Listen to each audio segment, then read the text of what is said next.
In this video, you will learn how to rank your content on Google's first page beyond keywords and backlinks. Yes, I'll be exposing to you a framework that can help you understand the psychology behind SEO content.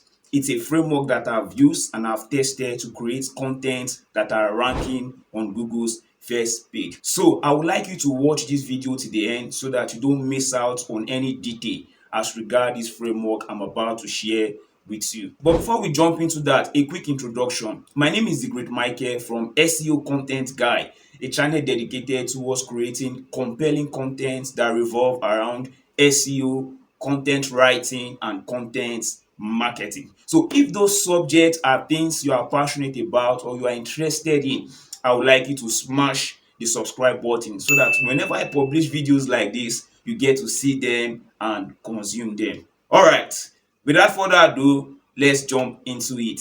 First thing first, SEO isn't about algorithms. No, it's about you understanding your audience's thoughts, emotions, and behavior. Interestingly, those are the psychological constructs of your audience. Once you understand all of that, you'll be able to create content that ranks, build trust with your audience, and of course, drive them into action. The letter C in the craft framework represents curiosity. Yes, curiosity is the gateway to engagement.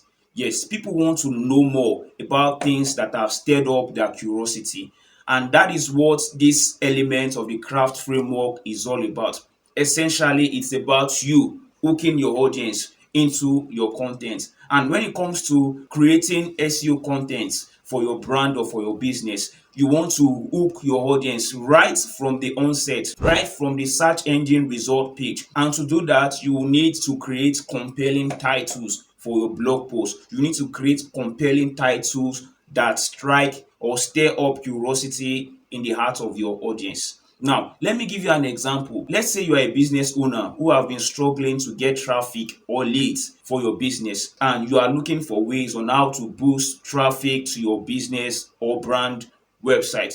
Most likely, if you land on a particular blog post or a web page on search engine result page that has this title, the secret to doubling your traffic in 30 days. Looking at that title, it stirs up curiosity, and also it calls out your pain points, which is increasing traffic to your website. And that is exactly what you want to do with your audience. When you are trying to create SEO content, you want to hook your audience right from the start, right from the search engine result page. The next key element of the craft framework is relevance. As you can see in the word craft, the next letter is letter R, and it represents relevance. Now, when you talk about relevance, essentially relevance has to do with matching search intents. And what does that entail? And that basically involves you understanding what your audience is searching for and creating content that align with this intent.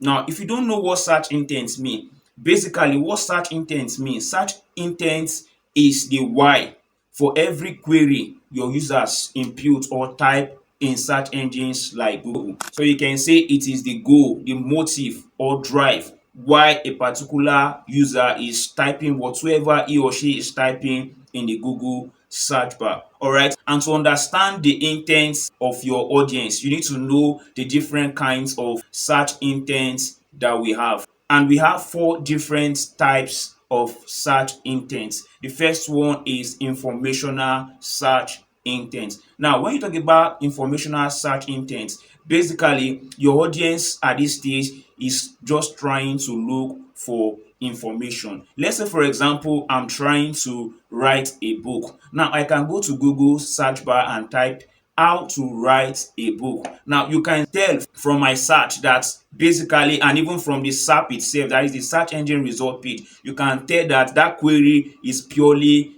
informational. I'm not trying to buy a product. I'm not trying to buy a book. I'm just trying to find relevant information that can guide me on how to write a book. The next type of search intent that we have is navigational search intent. Yes, as its name implies, basically this has to do with users knowing where they want to go to, and they type in a particular query to take them to a particular web page that they want to go to. Now, A good example of a navigational search keywords include queries like Facebook login, Facebook sign up, things like that. Imagine a user going to Google to type Facebook login. Of course, you know such user is trying to access the Facebook page whereby he or she can input his or her personal details, password to have access to his or her personal Facebook account. Yes, that is to tell you that that intent is navigational. The next search intent you should know is commercial search intent. Commercial search intent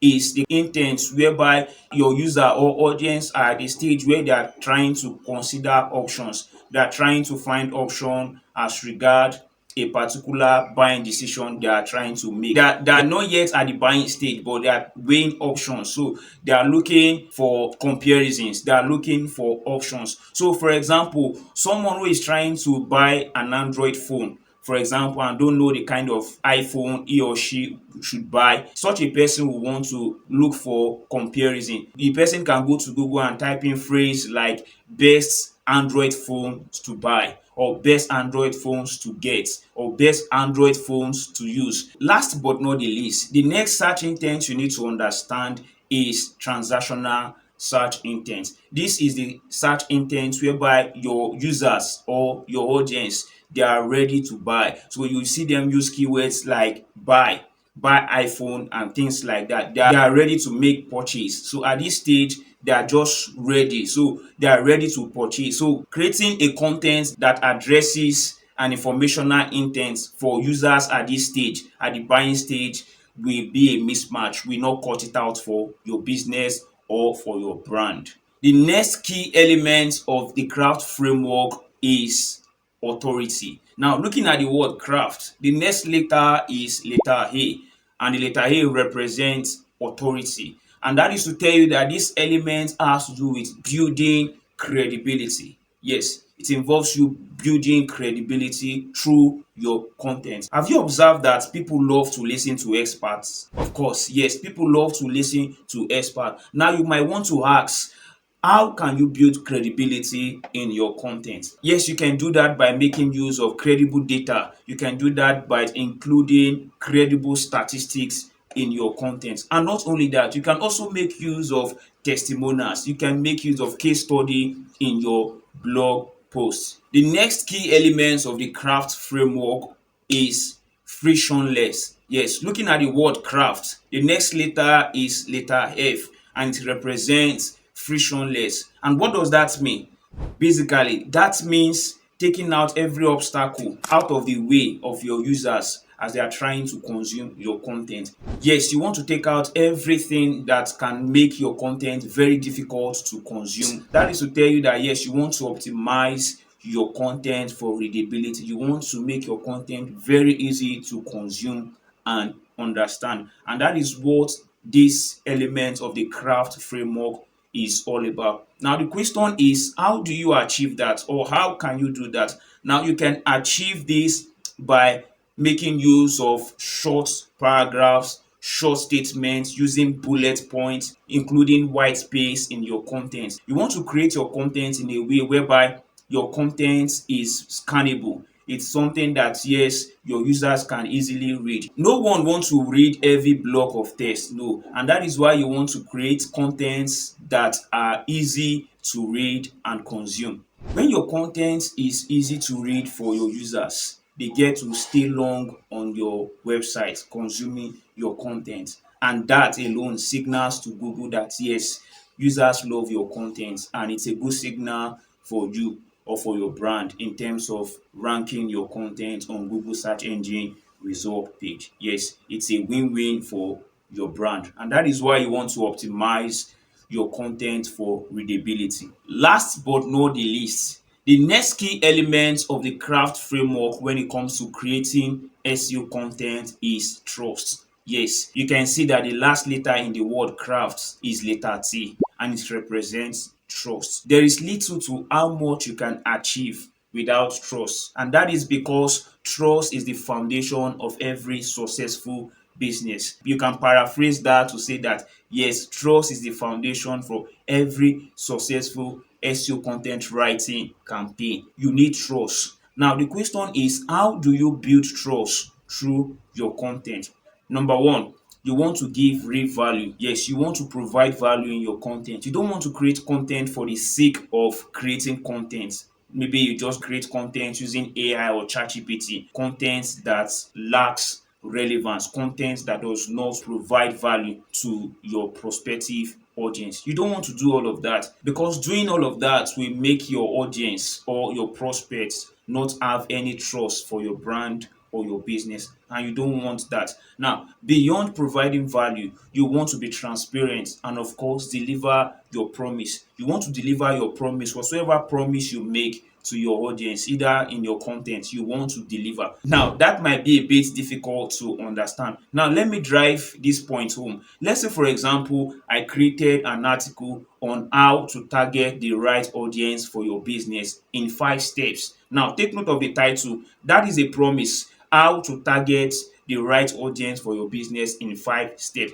Now let's assume that you eventually landed on that particular page, but only to discover that I've only talked about 3 steps. Now, that is a mismatch. It doesn't really tally with the promise I gave earlier, or the promise I gave in the title, how to target the right audience in 5 steps. As a user who have clicked on that particular blog post or web page to consume, you'll be disappointed because you came expecting 5 steps only to discover that only 3 steps has been discussed. No, you don't want any of that. Neither do you want to use clickbait or for the sake of attracting prospects to your website, but at the end of the day, what you are delivering is different from the promise you have made before they clicked to get to your website? No, you don't want any of that. Doing that can taint the credibility of your business, and you don't want that, because you want to build trust in the heart of your audience. When your audience, they trust you, they are more likely to convert, and also they are more likely to return back to your website to consume other contents on your website. And not only that, they will become ready to share your content with their network, because they've gotten value from your content and they want people in their network to also get value. All right, that is all about the craft framework and how you can apply it when it comes to SEO content writing for your brand or for your business. Now you can see that SEO content writing is not about writing for algorithms or writing for search engine. Basically, it's you creating content that resonates with your audience, content that builds trust. After all, that is what truly matters, and that is what you want to do for your brand. That being said, I would like to know how you intend to implement this framework in your next SEO content writing project for your brand or for your business. Meanwhile, don't forget to like, subscribe, and hit the notification bell if you have gotten value from this video. See you on the next one.